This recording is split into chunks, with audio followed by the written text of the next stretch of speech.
Welcome to Ophthalmology Times Europe's Eye to Eye Innovation Series. I'm Felicity Thomas, editor of Ophthalmology Times Europe, and I will be speaking with Professor Manfred Tetz from Berlin, Germany, about his personal experiences using the Oertli CataRhex 3 Phaco system. Hello. Hello.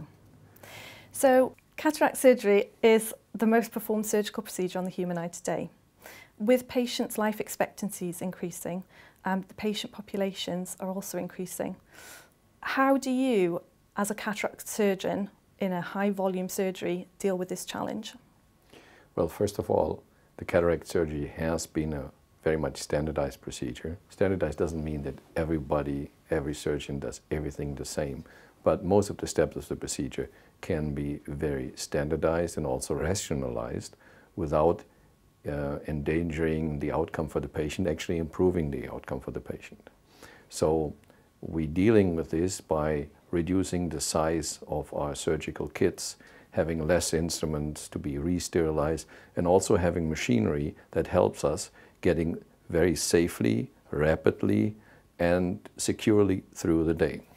So workflow is important to your daily routine. Of course, yes. So how do you optimize this? Have you perhaps adapted your personal technique to improve your workflow? Yes. Well, the workflow improvement starts at different sides. It's the personnel, it's the setup, it's the amount of instruments, it's the machinery, but it's also the surgery itself.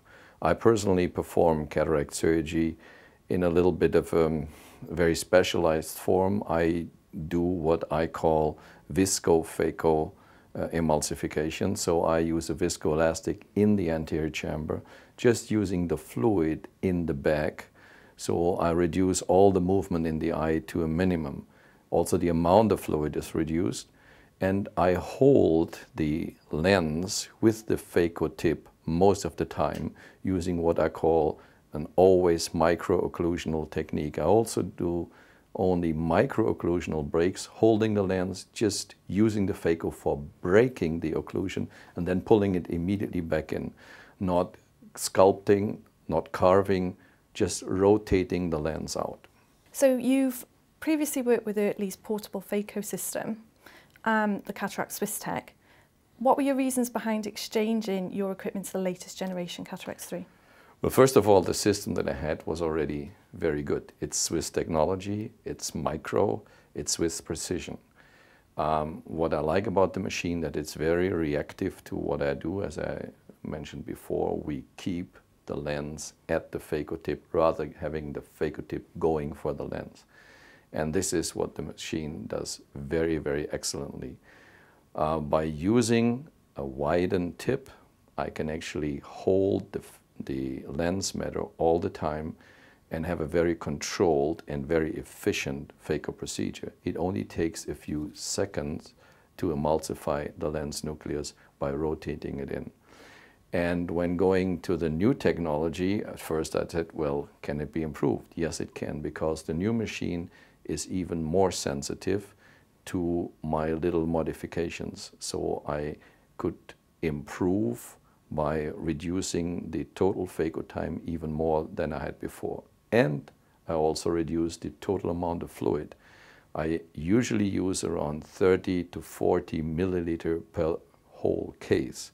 So we're using very little amount of fluid because we're not breaking occlusion so often, and the total fluid moved to the eye is reduced to less than 50 cc. Have you been impressed with the postoperative results when using the CataRhex 3?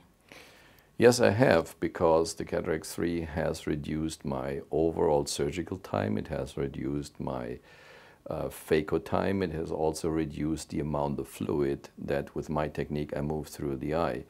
So since there is less time in the eye actually looks even better the next day.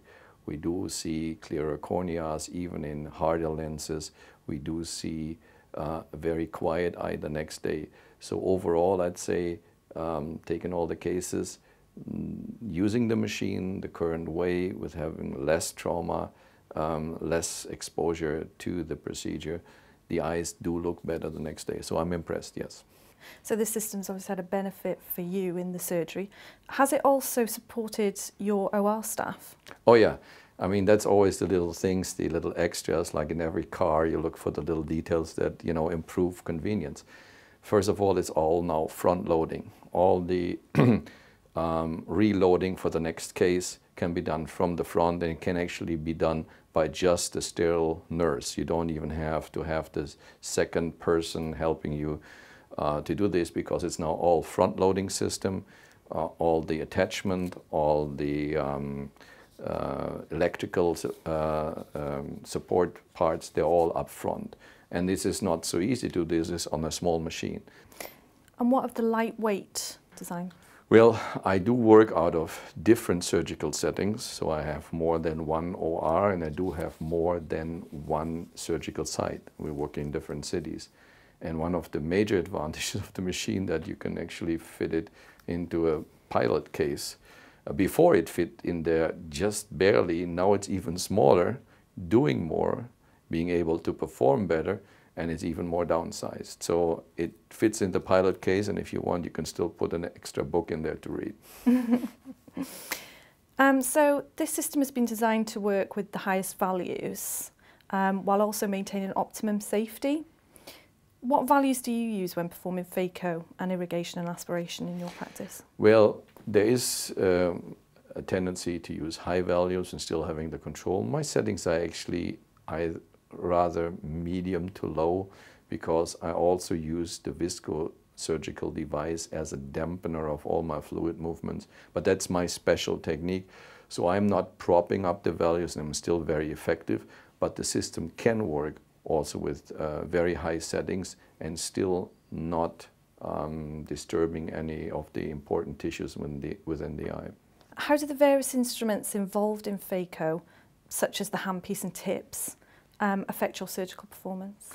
Well, as I pointed out before, it's very important. I need a specific tip. I can't use a straight tip. I need a tip that actually opens up, that holds pieces of the nucleus, and I do my micro-occlusion and breaks inside the tip rather than outside. If you had just a tube system, which isn't widened at the end, you can't do that. So that is an important issue.